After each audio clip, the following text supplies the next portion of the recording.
as you see my new logo up there, we're talking about the mastery of real estate. And it's not something you can do one time and have it mastered. And I say a lot of, many times that, you know, I've got 5,000 plus sales in my 37 years. I don't know how to really count them anymore. However, and I want you to have that. I believe every agent that comes into real estate has the potential to be 50 to 100 units a year, if you want that. And I don't want you to do what I did. I don't want you to have 10,000 or 15,000 people say no to you.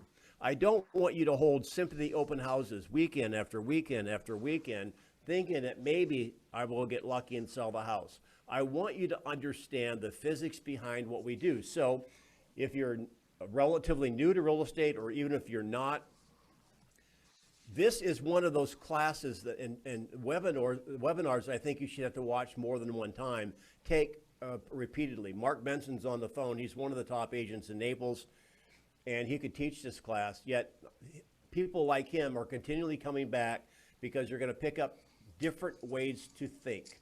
You can't take one yoga class and master it. You can't take one karate class and master it. So put it on your calendar. It's going to be every Tuesday. We're not doing Thursday right now. We're doing Thursday. And what we're doing, guys, is catching on. And if you want to catch some of the past classes, you want to go to Denny Delivers on the YouTube channel and subscribe. You can hit the little bell, I think maybe, and then you'll get notified when we go live. We've got an awesome library there, and we're starting to categorize it and break it up into bite-sized pieces. So I trust you'll, put that on your calendar as far as your growth plan goes, and understand and have the desire to master real estate.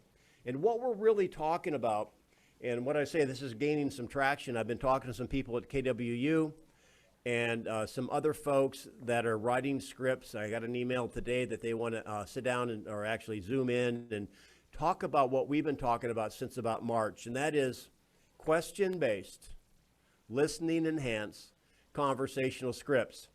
And is there anyone that would just, people like Mark, and I can't really see who's on the call, and I thank you for being on it.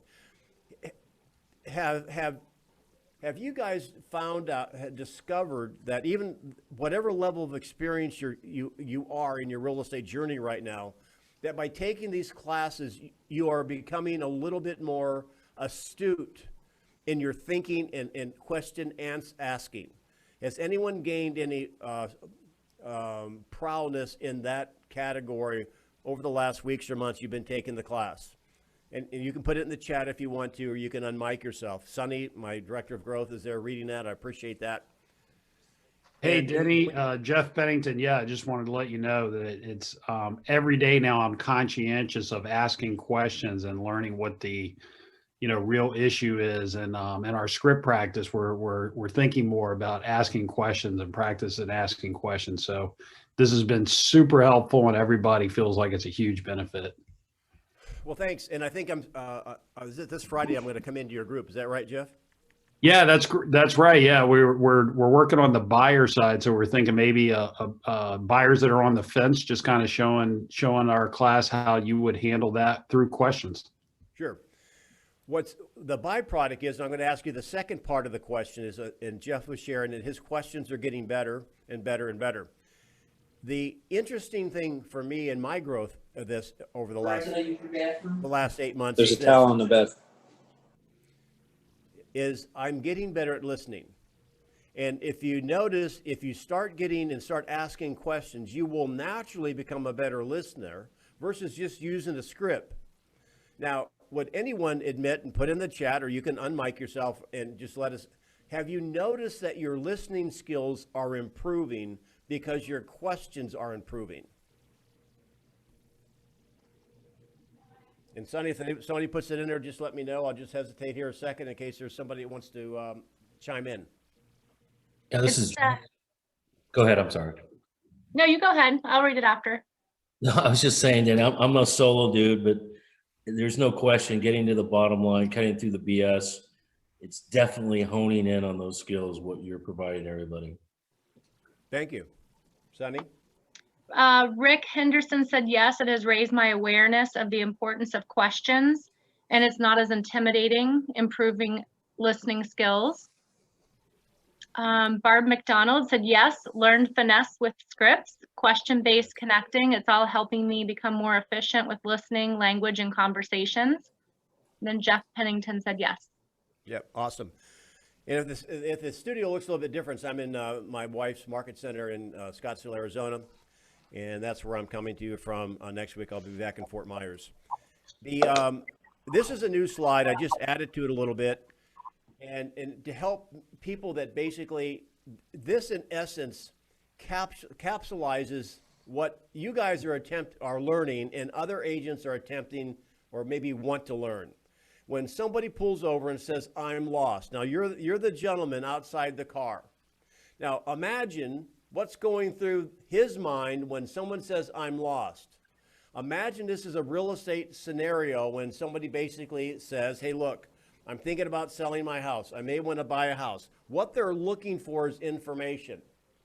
Now, the traditional scripting, where people maybe learn a bunch of words put together, and there's nothing wrong with the words put together. However, this is very intuitive. It will help you relax. Jennifer, you're new in real estate. I know you probably get nervous sometimes about what you might say when somebody asks you a question. Congratulations on taking the phone and getting the listing. That was awesome. However, this guy does not have to think about what he wants to say because a lady's asking for directions. It's only intuitive to ask the question, where are you going? In other words, I want you to get a starting point. Now I'm going to go back right here to this slide, and you see he's got the question mark. Now this guy's probably lived there in the area for some time. Now, if somebody said, I'm lost, how many different sets of directions could you give them and hoping that one of them would stick? That's what I mean about the laundry list. When somebody asks us a question and we start going down a laundry list of things that we provide, and like, years of experience, days on the market, list of sales price ratios, the benefits of an open house, without, what you're doing is you're just throwing a bunch of sticky notes on the wall hoping something will stick. When really only one question you have to ask is, where are you trying to go? So if you're not driving, I want you to always keep in mind that the premise of what we're doing working with people is helping them get from where they are to where we want them to go if it meets their needs. And bottom line is, they may not want to buy or sell right away, which is okay. However, here's the questions. Somebody's got an open mic. So we follow the same formula all the time. We acknowledge, isolate, we answer, and we're going to talk about that a little bit more in depth today. I'm going to got some new examples for you. And then we close. In other words, we get to the center of the Tootsie Roll Pop. Now, under the address part, going back to that's step 3. This is a little bit of a review. I want you to look at this. Define the terms, quantify, and have clarity. When someone says, I'm lost, okay, where are you going? I'm going to show you a couple different objections up here on the screen. Let's talk through these a little bit to make sure that we define the terms, quantify, and have clarity. Here's one. This could be a seller. We need to net a certain price because of the home we're buying. Now, you can put it in the chat or on mic. What words need clarifying or quantifying or defining the terms? We think we might know what they're saying. However, there could be some room for interpretation. Let's just go from the very beginning. What's the first word that pops out in your mind that might need a little clarification or defining?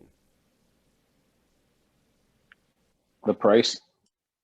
Yeah, well, I'll go back. Yes, the price is going to be one. How about net? Could net mean, when we go back to define the terms, would we want to know what net means to them? Are you talking about net of commission? Are you talking about net of closing costs? With your prorations, what you walk away with? Is there room for interpretation on what that person's saying? Absolutely. We need a certain price because of the home we are buying. What else sticks out to you?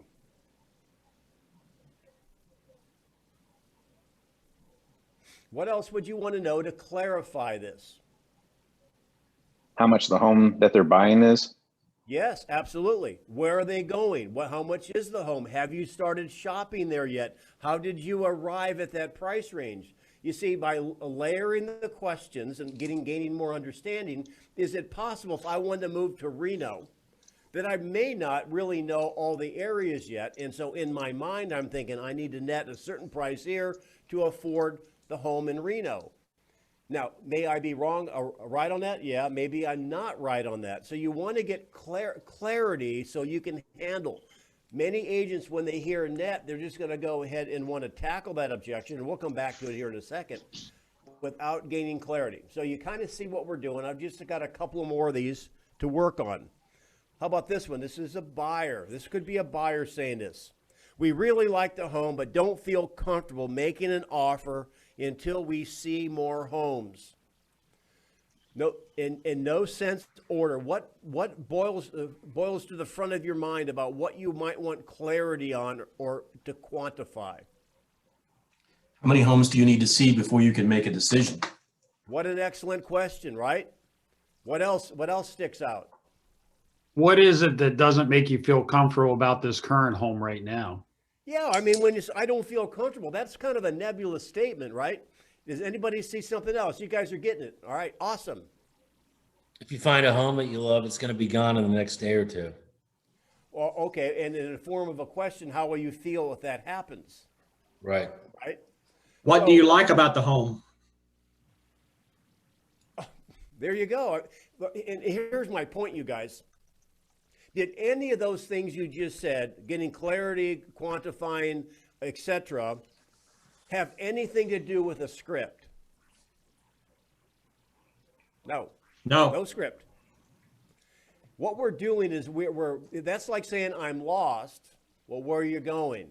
So what I want you to do is develop the skill in, if there's some sort of nebulous word in there and you don't really know, if they're using a term, how do they define it? Quantify and get clarity. All right, I got another one here. Denny, before you leave that one, Yeah. has there ever been a time in the past when you've missed an opportunity and regretted not moving on it?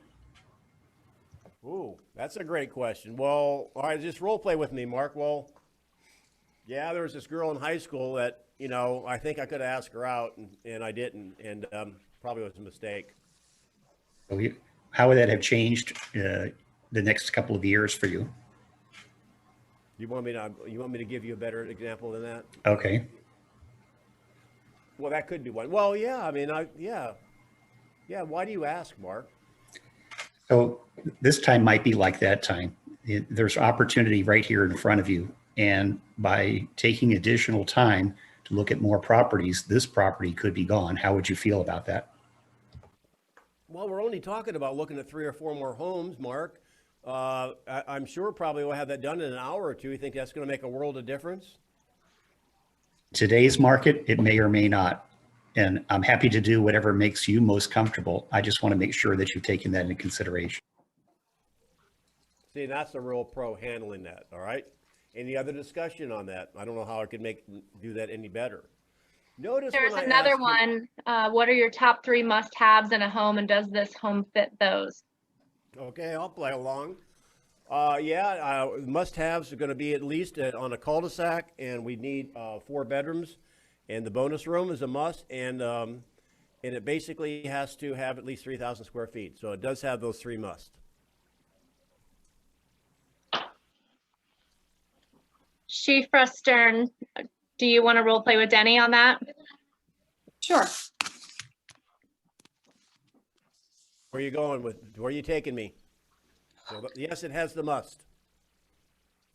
So what's standing in the way from you moving forward with an offer?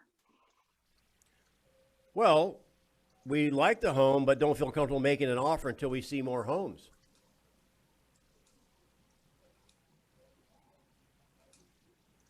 So is it about seeing what's out there to get clarity that this is the home for you? Yeah, I mean, we just flew into town. This is the first home, or actually, no, the other one we saw an open house. This is really the first home you showed us. And you had other homes set up for us today, didn't you? Yes.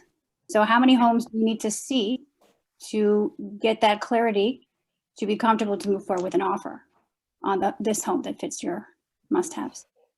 I understand the question. It's a fair question. I don't know. I mean, let me ask you. I mean, if you came into town and saw one house, and would you feel comfortable moving ahead if you know you only had one home?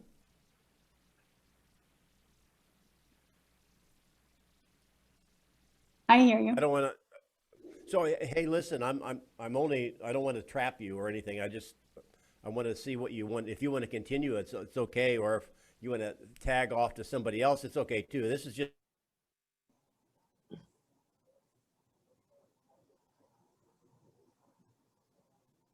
Hello? Denny? Yeah, I don't, Hey, Denny, you're on mute. I think we lost him. we lost him. He's on mute. He's still there. Hang on one second. He's gonna go get someone to help him, I think. Or he got it. So, did you want to continue another minute with that role play, you guys? I would ask, well, that sounds fair enough. Would you have 2-3 hours now that I would schedule a few more showings here in the area, and then we'll see if you would want to come back to this one and make an offer. How does that sound? Okay. All right. So again, we can come back to this and handle the objection, and you guys get it. However, the first part of it I wanted you to see, and you're getting this very, very quickly, is there's a lot of room for interpretation. I've got one more, I think. No, I got two more, actually. All right. How do you know if we'll get the best deal? How do you know we'd get the best deal if we make an offer? Now here, we're not handling the objection yet. What would you want to get clarity on or quantify or define the terms on this statement? Define best deal. Now, perfect. I mean, there's maybe some other things. However, you're going to run into buyers and sellers that I want a good deal, I want a good deal. That is a red flag, fireworks and banners going off all over the place. How do they define a good deal? Now, what was interesting, I was role-playing with someone, it may have been this morning with my team. It was a buy-owner type thing. And he said, well, I'm going to sell my house. You know, look, you know, the market's hot, and there's a lot of investors out there or cash buyers. And so what came out of that, when you hear a seller talking about they want a good deal, right? And they say, well, we'll sell to an investor or cash buyers.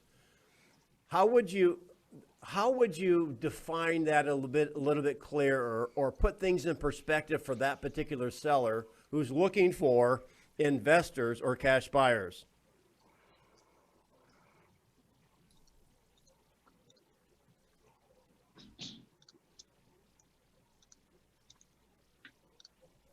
Maybe the investors are going to want a good deal too, so they're probably not going to offer as much as they would to a normal, just residential homeowner.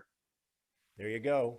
That's one. Okay, that's one. So an investor is basically, and this is the question that I ask. Okay, so let me ask you, is an investor looking to pay wholesale or retail? Right up the same alley, right? How about cash buyers?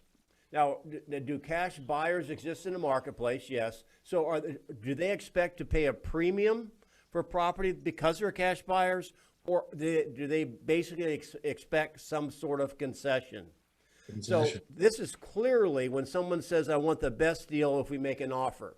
How do you define? So somebody play with me. You can be the buyer, whoever wants to step in. How do you define best deal? Well, I don't want to overpay for the property, Denny.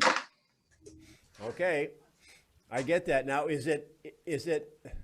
have we gained more clarity? We gained a little bit. There's still more. What would you say to that, guys? I don't want to overpay. That means that's okay. What else? What would you do following the model? Let's make sure we follow the model. I understand what's next. I would start with the meat thermometer. Okay, now you make my heart go pitter patter, because that is one of the things, one of the closes we use to find out where they start. So I get that. The model, though, he says, okay, best deal. He then went to, I don't want to overpay. What would you do next? So I'll follow along. Use the meat thermometer on me. Go ahead. Let's see where this goes. So, Denny, in your opinion, in this market, and by the way, there's no right or wrong answer, but do you think the market is working for you or against you right now? This is crazy. I mean, I've never seen a market like this. That's right. And Denny, understanding how the market is reacting right now, do you think that it's possible that a good deal may be a little bit above the asking price? Now, were you on the call last week? Every week, sir. I don't know who's talking because I can't see the screen. It's Amador. Oh yeah, that's right. All right, you and Jeff. Yeah, so I'll see you on Friday. Okay, well, I get that pains me, Anador, to pay over asking price. I mean, but I guess it's possible, right? It is, I think. But what would be more painful? Paying a little bit above asking price and getting the home that you want and love, or having somebody outbid you by $500 and losing the home? How about that, you guys? How about a knuckle bump for Andor? That's really pretty good. Now, all right, so I'm going to go back. Awesome scripts. Awesome questions, right? However, when he went from best deal to overpay, let's go back to the model. What's the model say we do on that? Remember, we want to gain clarity. The only way we can gain clarity is to isolate. So Denny, other than overpaying, is there anything else that would keep you from making an offer on this house? Yeah, so I'm going to get really granular with you, so forgive me on this. In the fact, I'd probably say, well, other than overpaying, because what are we really talking about here? We're talking about best deal. We're layering that. So you consider the best deal not overpaying. Other than not overpaying, what else qualifies for best deal? You see what I just did? I'm staying on his line of thinking. Any comments on that? Hey, Now, Denny. Go ahead. Yeah, to that point, I mean, and I don't remember, you had talked about it a while back. When you're talking about the best deal there, and I'm thinking of a question, could it also be a question? Because I think you had mentioned, our goal isn't always to get you the best deal. Our goal is to get you the house you really want. So I may want to add that question in about, is the best deal getting the lowest price, or is it getting the house that you love and really want? Okay, let's hover there a minute, because this is an interesting question. Now, nobody on this call would probably do what I'm about to suggest. However, can you imagine maybe in a former life, before you got kind of astute with the question-based issues that we're working on now, question-based scripts, could you see or hear an agent go and talk about, well, in this market, you have to overpay. Things are selling for 105% of asking price. Can you see somebody just doing that? Yes, all the time. All the time. Yet we're attempting to slow it down a little bit. Now let's assume that I just said, let's stay on this track. I think it was Jeff. No, I mean, there's nothing else. I just don't want to overpay. And now go back to the question you asked me about the house you want or best deal. Yeah. So is the best deal to you getting the best price, or is it getting the house that you really want for you and your family? Okay. Somebody else become the buyer. Give me a potential answer on that one. There's more than one thing a buyer would say there. So I just don't want to I want you guys to answer it the way you think you would like to hear him handle this. I want the house that I want, but I don't want to overpay for that house. Yeah, that's what I would have said too. I want both. Go ahead, Jeff. It's Jay. Oh, I'm sorry, Jay. No, was it Jeff doing the, who was the agent? Yeah, I'm the agent. Okay, so at that point, no, I can certainly appreciate that, and I wouldn't make a large financial purchase without making sure that I was getting the best value. Let's take a look at what. All right, I'm losing myself here. All right, let's just stop. How about a little sense of humor when they say they want the best deal in the house they want? Well, I can appreciate that. I'd like to be 10 years younger and 10 pounds lighter, but that's not going to happen. You know what my line is? I want hair like Brad Pitt too. So, let's hover here just for a moment, because now when you get stuck, let's just step out of role.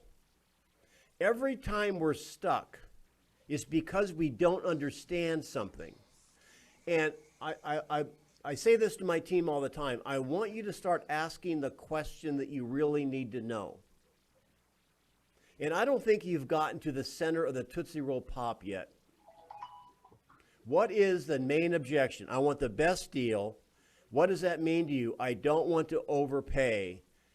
That's the crux of it. How are you going to handle that?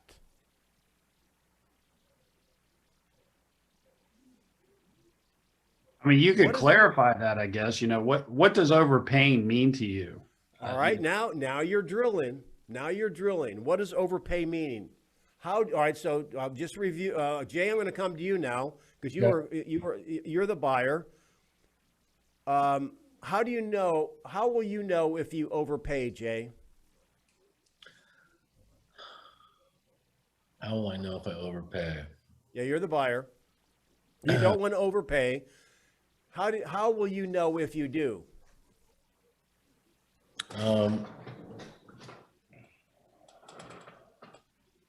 No backup offers? I'm not quite sure I understand it. I have Okay. an answer. I have an answer for you. Okay, go. Okay, so Denny, you will not have to worry about overpaying. And do you want to know why? Well, wait a minute. Now you're the agent now, right? Yes, I am. Okay, hang on to that. You're going to come up next. I want somebody to stay with me on this. That's a buyer. How will you know if you're overpaying? If a buyer says, I want the best deal, what does that mean? I don't want to overpay. Isn't it a fair question? So how will you know if you overpay or not? If the house didn't appraise? Okay, all right, good. What's next, guys? If another home on this street sells in a relatively short amount of time for similar home for less money, or how quickly did the seller accept your terms? Did you counter offer several times, or was it immediately accepted? Now you're a buyer saying all that? No, Mark? I'm just saying that's the buyers. Yeah, I'll say that's how I'll know. Okay, well, now I'm going to come back to the young lady who spoke here in a second. Now Mark has given us a little complex issue here, so I'm going to finish this, and I'll put him in his place. Okay, I'm just teasing. So you said, so Mark, tell me that again. How will you know if you overpay? Well, there were two scenarios. One is a similar home in the same neighborhood sells for less in the near term, or Right. two, that the seller immediately accepted the offer. There was no counter offer. Ah. All right, watch this. Let's go to scenario one. So you'll think if you overpay, if a future sale sells for less than what you paid, correct? Similar property, similar area. Yeah.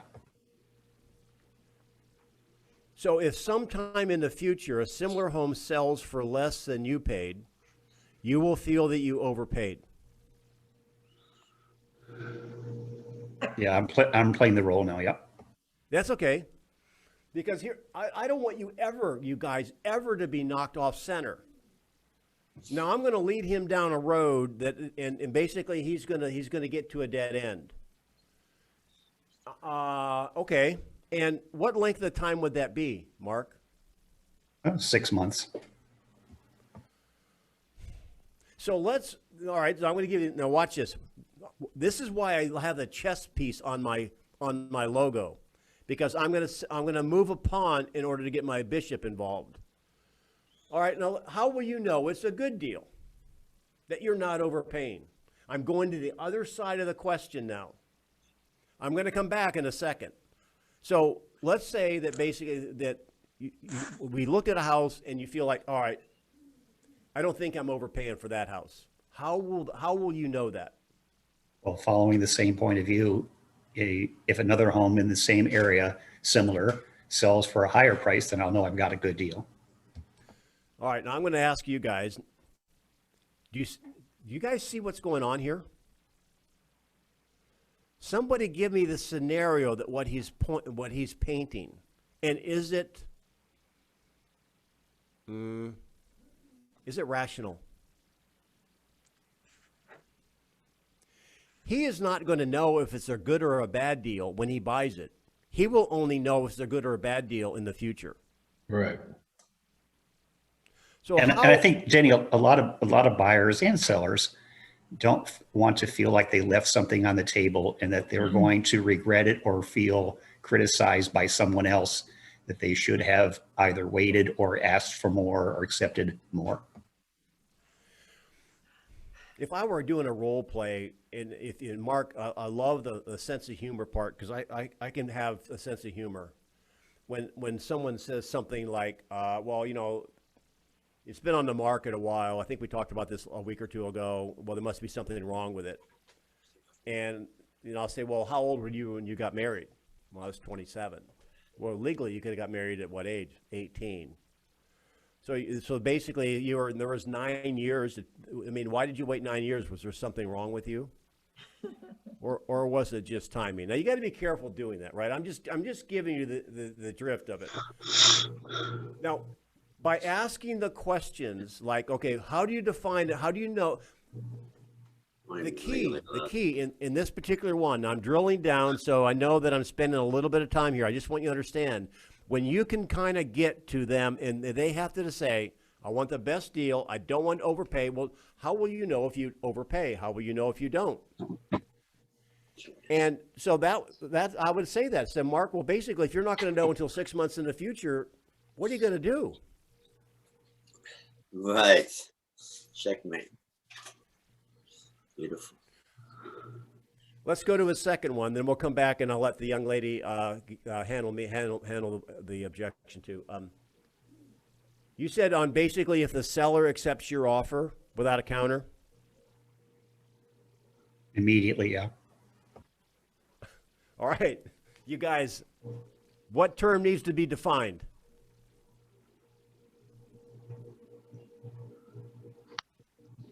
Denny, Immediately. What does immediately mean, Mark?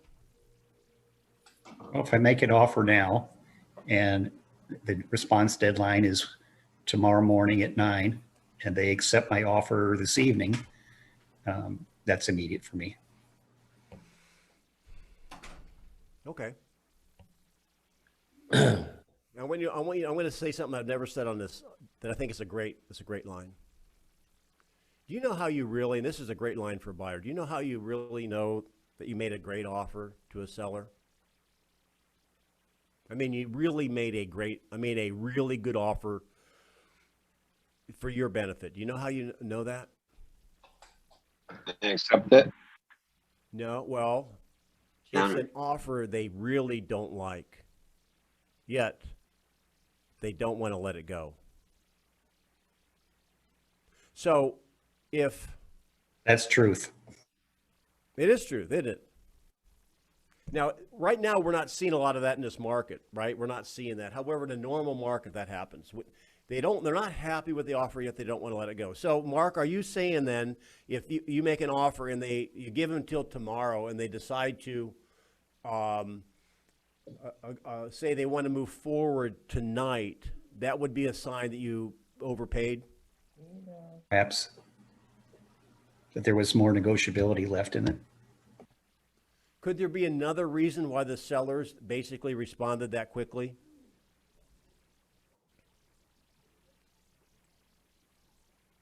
Because they don't want people coming through their house and they want to move forward and get on to their motivation and their life. So would it be fair, I'll ask one more question. I'm going to leave this and go back to the lady who wants to do the role play. You know, when we looked at the house, Mark, and we're going to be submitted an offer within 2.5 hours of seeing the house, should the sellers take anything from that you're anxious because you made an offer within 2.5 hours of seeing it? Yeah, Denny, I guess you're probably right. You see, when someone is making a position, my last comment on this, making a statement, how much of this is based on their emotions or their perception? And for every emotion they have and every perception they have, there could be another story. All right, let's go back to the young lady. All right, so how would you handle that? Then we'll go on to the last one. I'm sorry, I didn't know who was talking because I can't really see the screen right now. So you wanted to handle it as an agent about the best price. I didn't want to overpay. Who was the young lady who wanted to handle that?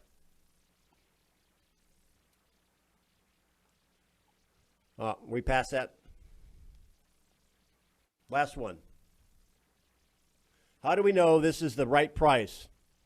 What if we're pricing it too low? Now, this is a seller. You're on a listing presentation, and you were to get this. How do we know this is the right price? What if we're pricing it too low? What needs to be clarified, quantified, discussed on that statement right there? That we are just interpreting the market. Okay. We are interpreting the market, right? What else would you want to, what else is bubbling to the top that you might want to know? Just questions you might want to know right now. Not a script necessarily. What is your gut reaction to this, you guys? What do you consider too low? Okay, that's part of it. Well, I don't want to leave money on the table. What do you think your home is worth? Well, that's why I have you here. What are you looking to net from the sale of this home?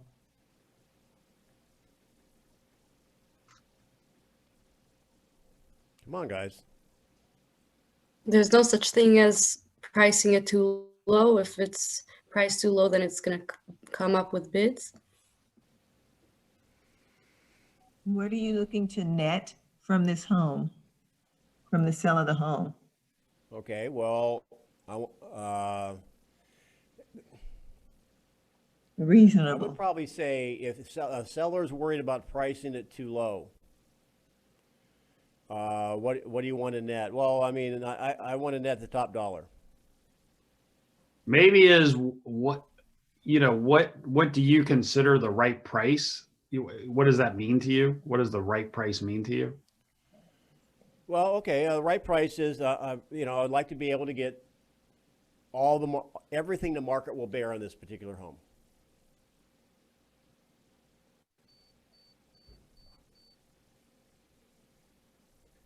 Denny, is there in your mind a price that would be too high?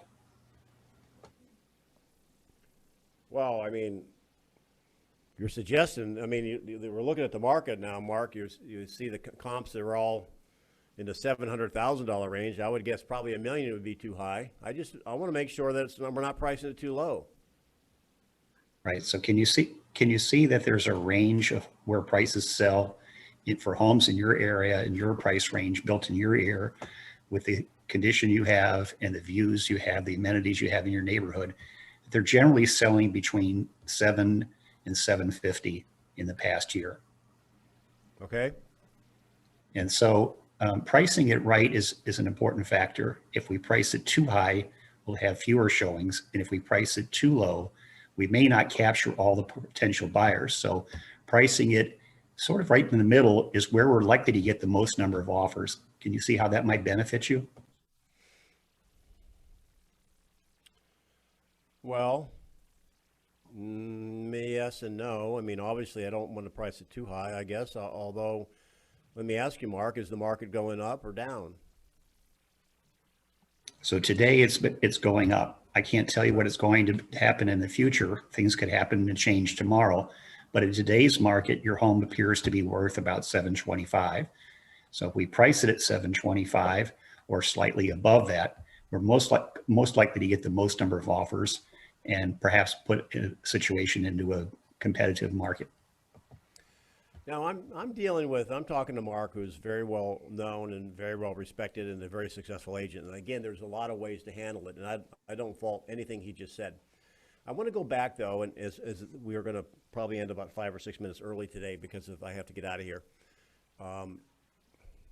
Probably where I'd go with this is in this direction. So, Mark, stay with me. You're the seller. How will you know if you priced it too low? Do you want me to be the buyer or the seller? Yeah, seller.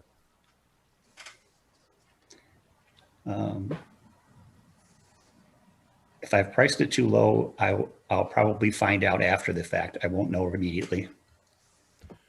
Well, your fear is that you want to list it at the right price, correct? Yes, definitely. Here's the clarity. Ask for a definition. What is the right price to you?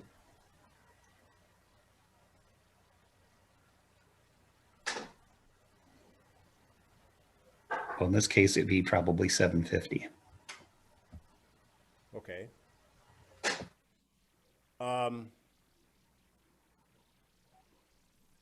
Well, let's take a dollar sign off of it. I want to know what the right price means to you.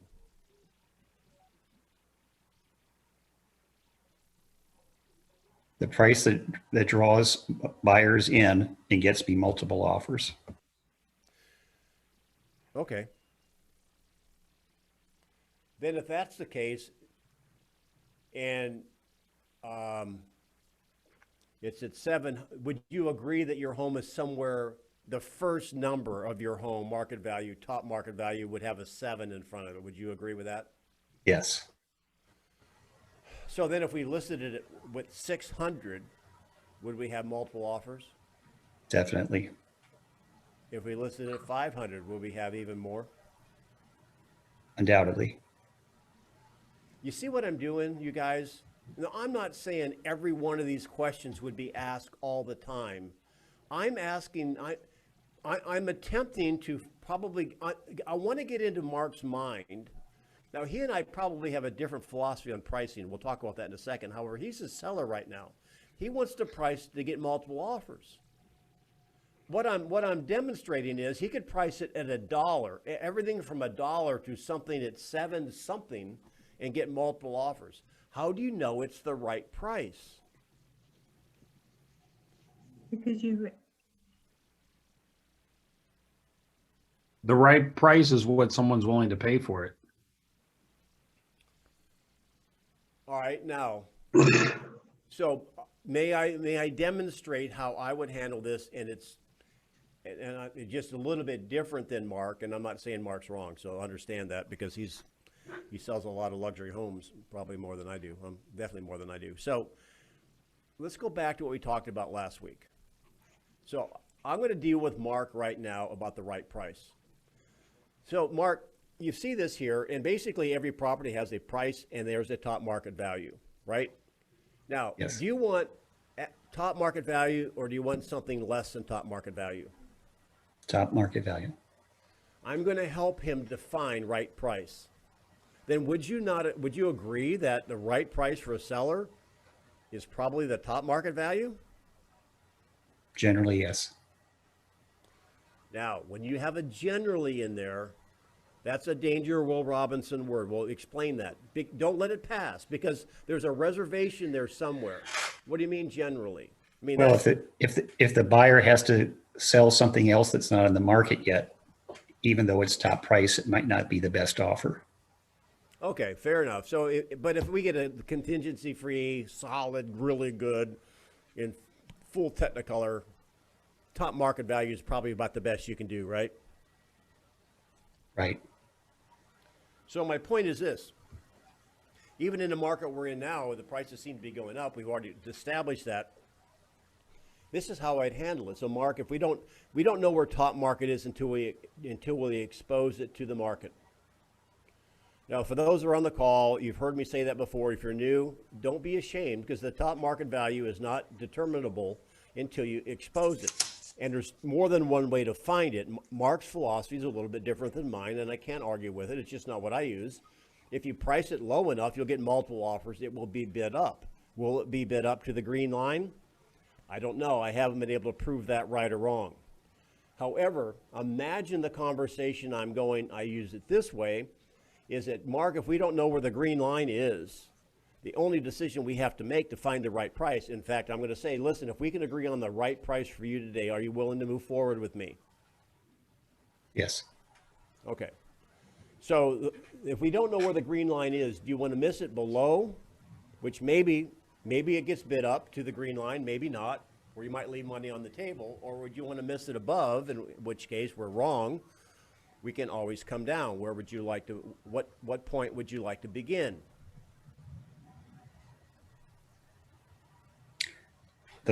At the price that you feel it will give me the most money. Well, there's only one way I would feel comfortable.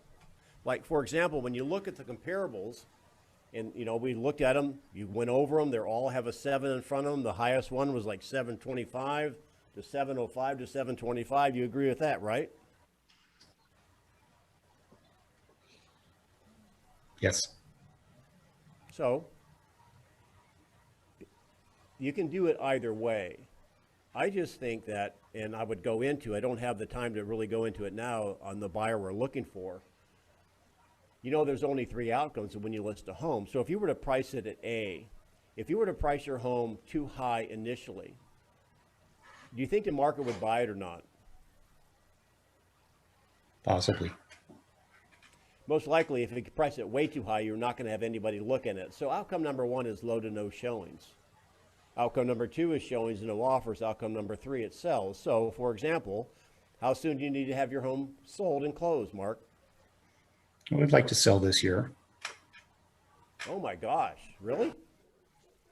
I mean, Well, like if we can get the top market price, we'd be happy to sell. But if we can't, we'll just wait and try it again next year. Well, if I can guarantee you top market price inside 60 days, are you okay with that? Sure.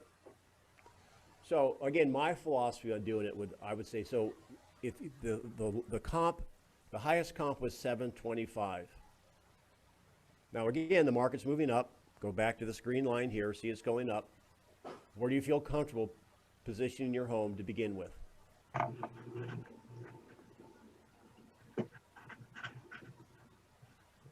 I'd say 775 would make me comfortable to start with.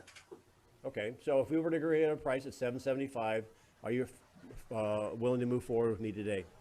Yes. Now, you guys, I'm going to end here because I have to end, is that I would take the listing at 775 and then go over the 3 outcomes and ask him one more question. What are you going to do if the market says no? I'm not getting into a fist fight, argument, or wrestling match in Jello or anything else if he wants to list it at 775. Because can you say within 100% certainty that it would not sell somewhere above where you thought you would have priced it? It might sell somewhere between 750. Could it maybe sell for 775? It might. I've seen stranger things happen. Oh yeah, I know about the appraisal. Have you seen properties sell for greater than what the comps show? Absolutely. The bottom line is, if he thinks he wants to sell it list it at 775 and he has motivation, I'll take it as long as he answers the question, what are you going to do if the market says no? Now, again, there's a lot of agents out there that will price it at point B, right? Whoops, sorry. And get multiple offers and bid it up. Whether or not that gets to the green line different than the way I do it, I don't know. I just know from my presentation style is that sellers generally want the 775. And it's easier to get a listing like that and the market says no to come back down than it is to sell the seller on a listing price of 730 and count on multiple offers. So anyway, that's my 2 cents. Any comments on that? Any questions or anything, and any ahas from today? I have to end about 5 minutes early, so. Yeah, I think it's going to vary across the entire market. You have to know your own local market and how quickly things are moving, what the absorption rate is. You know, there are agents in the Toronto area where they get 50 offers within 24 hours. So, and if you're not in that market, then you're not going to underprice, or you're going to not price at market, hoping to get multiple offers at a higher price if that's not your market. 50 offers is crazy. Crazy. Any other comments, Sonny? You know, the other side of that is 49 people didn't get their offer accepted of those 50. I'm going to find somebody really smart in college, and I'm going to do a study, have them do a study on how, if we can model this pricing theory. I find it a little bit fascinating. The bottom line is this: the right price, whatever term sellers are using, get clarity, quantify, and ask questions so you know. Just don't assume. That's what we have today. Thanks for being on the call. And as always, I appreciate you. And in the words of Hill Street Blues, be careful out there. Great call. Thank you. Yeah, Thank you. thank you. Thanks, buddy. You're Thank awesome. you.